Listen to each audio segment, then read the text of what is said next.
제4장 외종으로 승급하다.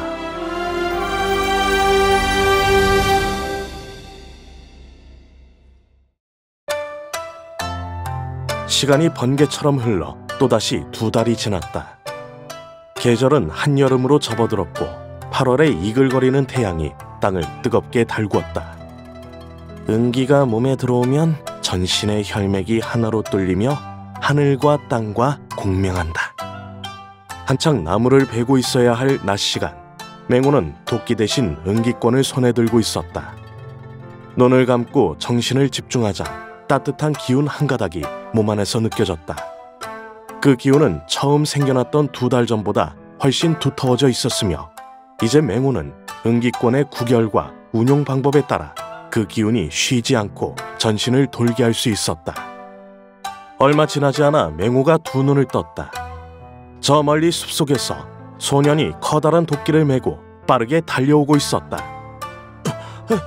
뭐야? 소년이 거친 숨을 몰아쉬며 물었다. 이전에 통통하던 소년은 이제 다부진 체격을 가진 소년이 되어 있었고 힘도 이전보다 훨씬 더 세져 있었다. 연기를 유지할 수는 있는데 아직도 전신으로 보내는 게 어려워. 그래도 일주일만 지나면 은기 일성 표준에는 들 수 있을 것 같아. 맹호가 자신감 넘치는 눈빛으로 웃으며 말했다.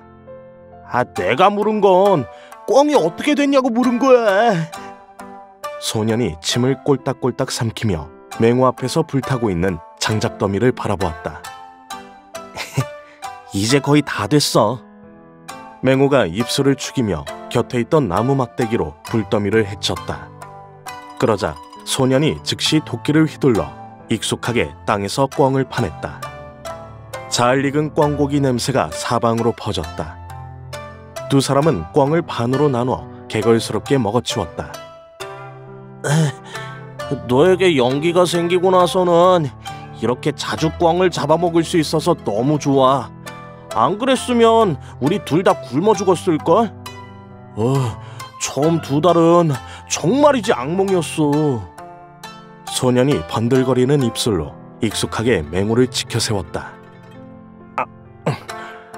꿩 잡아먹는 건 다른 사람들도 다 아는 거야. 너만 모르는 거라니까. 맹호가 꿩다리를 물어뜯으며 말했다. 일주일 뒤에 네가 은기 일성이 되면 외종제자가 되는 거잖아. 그때가 되면 난 어떻게 하지? 난 아무리 봐도 그 구결이 이해가 안 가. 소년이 의기소침한 얼굴로 한숨을 쉬며 말했다. 외종제자가 되면 곧바로 집에 돌아갈 수 있어. 맹호가 들고 있던 꿩다리를 내려놓으며 앞에 있는 소년을 진지하게 바라보았다. 소년도 알고 있었다. 하지만 자신에게 은기권의 내용은 너무 어려웠다. 그로부터 6일이 지났다. 일을 마치고 온 소년은 벌써 잠이 들었지만 맹호는 방 가운데 가부좌를 들고 앉아 있었다. 지난 넉 달 동안 짜투리 시간만으로는 부족해 나무를 패는 시간도 연기를 느끼는 데 사용했다. 덕분에 2달 전 처음으로 한 가닥 기운을 느낄 수 있었다.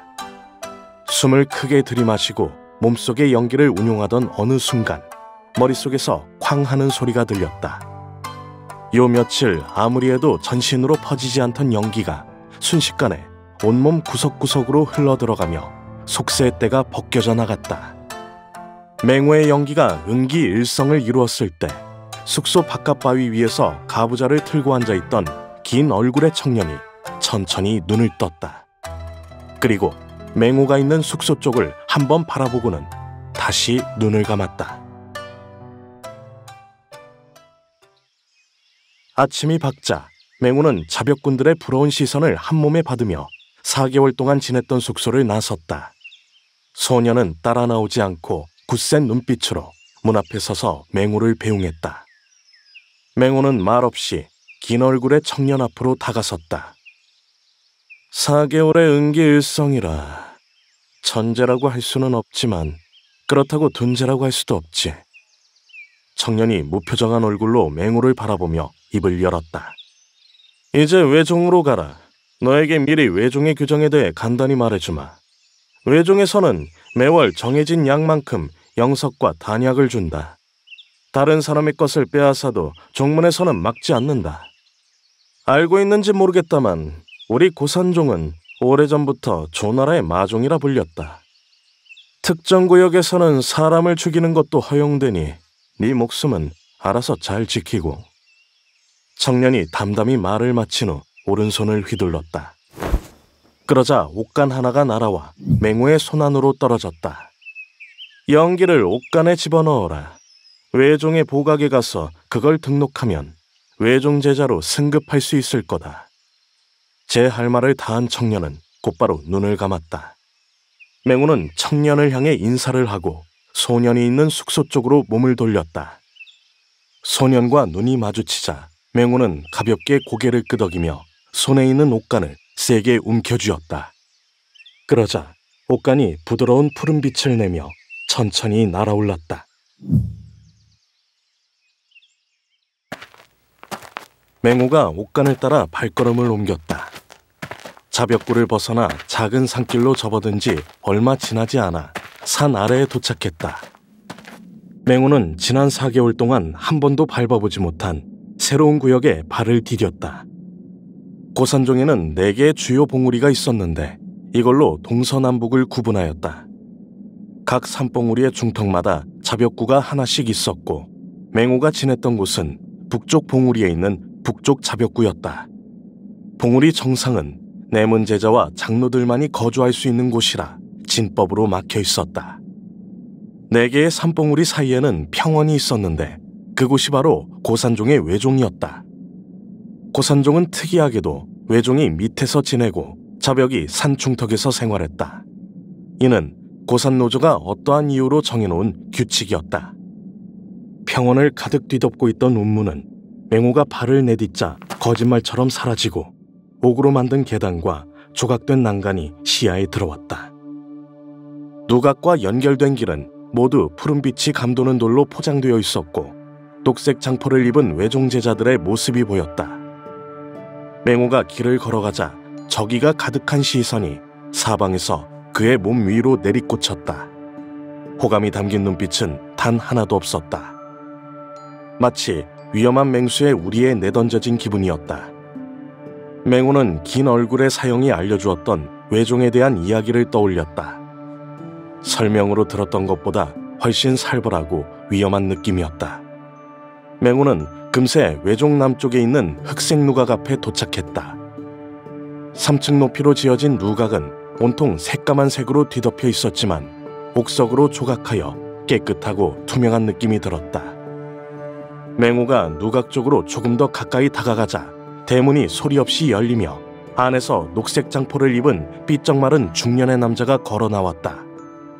총명해 보이는 인상의 남자가 오른손을 들어 살짝 구부리자 맹호의 앞에 있던 옷간이 남자의 손으로 날아갔다. 남자는 옷간을 한번 살펴보더니 나른하게 말했다. 맹호, 외종제자로 승급되었다. 따라서 개인 숙소와 녹색 장포, 영패, 저물대가 지급된다. 위패를 가지고 보각에 가면 동일한 법보를 받을 수 있다. 남자가 오른손을 휘두르자 회색 주머니가 맹호의 손으로 떨어졌다. 맹호는 손에 들린 회색 주머니를 멍하니 바라보다가 오는 길에 보았던 외종 제자들이 생각나 급하게 그 주머니를 허리에 둘러맸다. 연기를 안에 넣으면 주머니를 사용할 수 있다. 남자의 말에 맹호는 즉시 연기를 운용하여 주머니 속으로 흘려 넣었다.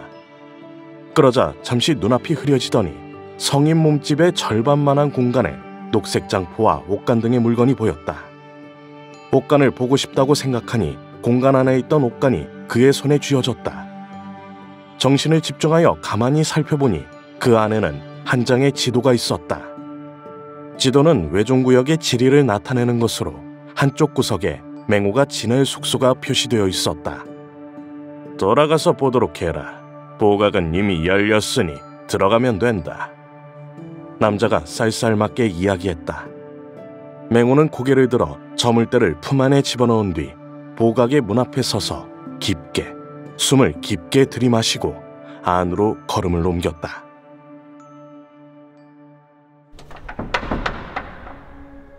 보각 안으로 들어가는 순간 맹호의 안색이 일변했다. 보각 안은 화려하고 눈부시게 빛나고 있었다. 오색 빛깔로 반짝이는 옥괴가 줄지어 늘어져 있었고 옥괴 안은 모두 휘황찬란한 보물들로 채워져 있었다. 주로 옥병과 소검, 옥패 등이었다. 눈앞의 광경에 맹호는 저도 모르게 머리로 피가 몰리며 시야가 아득해지고 머릿속이 멍해지는 것을 느꼈다. 맹호는 살면서 단 한 번도 이렇게 많은 보물들을 본 적이 없었다. 양만 많은 것이 아니라 하나하나가 진귀한 보물들이었다. 보물들이 반짝이는 모습에 정신을 차릴 수가 없었다. 저도 모르게 여기 있는 보물들을 모두 훔쳐 달아나 버릴까 하는 생각마저 드는 광경이었다. 이건 값으로도 매길 수 없는 보물들이잖아. 세상에 이렇게나 대우가 좋다니. 이곳은 정말로 천국인 건가? 중얼거리며 옥괴 주변을 둘러보던 맹호는 문득 고개를 들어 위를 올려다보았다. 보각은 3층까지 있으니 나머지 2층에도 어마어마한 가치의 보물들이 있을 것이 분명했다. 선인, 진짜 부자잖아. 동그란 눈으로 주변을 살펴보던 맹호는 보각에서 가장 잘 보이는 위치에 놓인 동경 하나를 발견했다. 동경에는 약간 녹이 쓴 자국이 있었고 모양도 유행이 지난 것 같았다. 주변에 있는 보물들과 비교해봤을 때 광채도 약하고 가치도 현저히 떨어져 보였다. 이를 의아하게 여긴 맹호는 동경을 집어들고는 조심스럽게 자신의 얼굴을 비춰보았다. 분명히 낡아빠진 동경이었지만 어쩐지 범상치가 않아 보였다. 맹호가 그 동경을 조금 더 찬찬히 살펴보려고 하던 그때 어디선가 인기척이 느껴졌다. 보는 눈이 있구나. 목소리가 들려온 방향으로 몸을 돌리자 낯선 사내 하나가 서 있었다.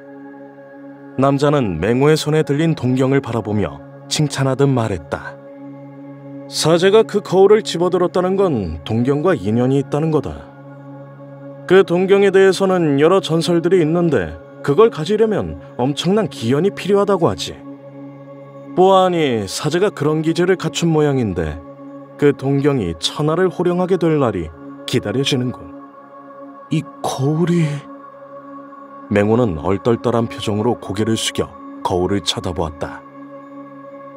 장식이나 조각이 딱히 화려하거나 복잡한 것도 아니고 그저 녹슬어 낡은 물건으로밖에는 보이지 않았다. 범상치 않다는 건 알겠지만 그 정도로 대단한 물건 같지는 않았다. 그렇게 자세히 볼 필요 없다. 무릇 보물 중의 보물은 그 비범함을 함부로 자랑하지 않는 법이다. 보면 볼수록 더 볼품없고 평범해 보일 것이야.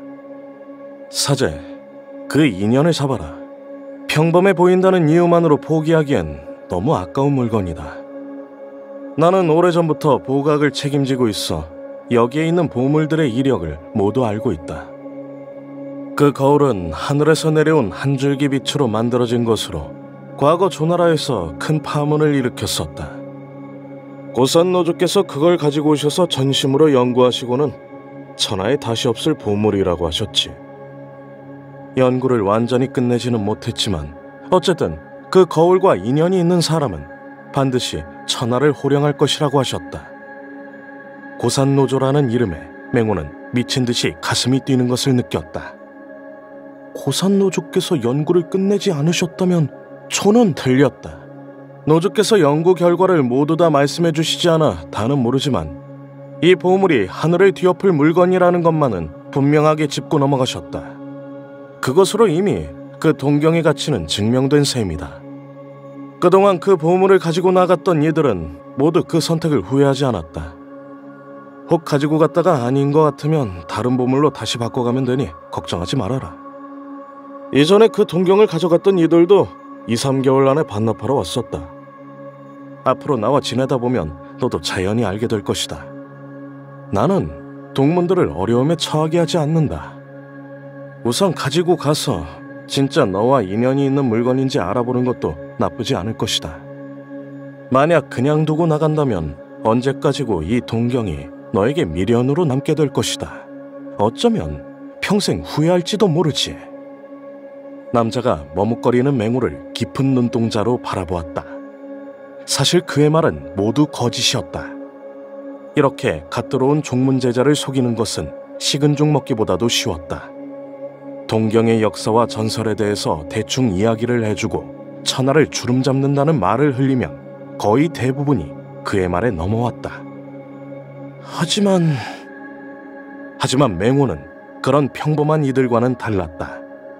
본래 영리하게 태어난 데다 홀로 수많은 서책을 읽으며 공부를 해왔기에 어줍지 않은 외종제자들보다는 훨씬 더 영리했다.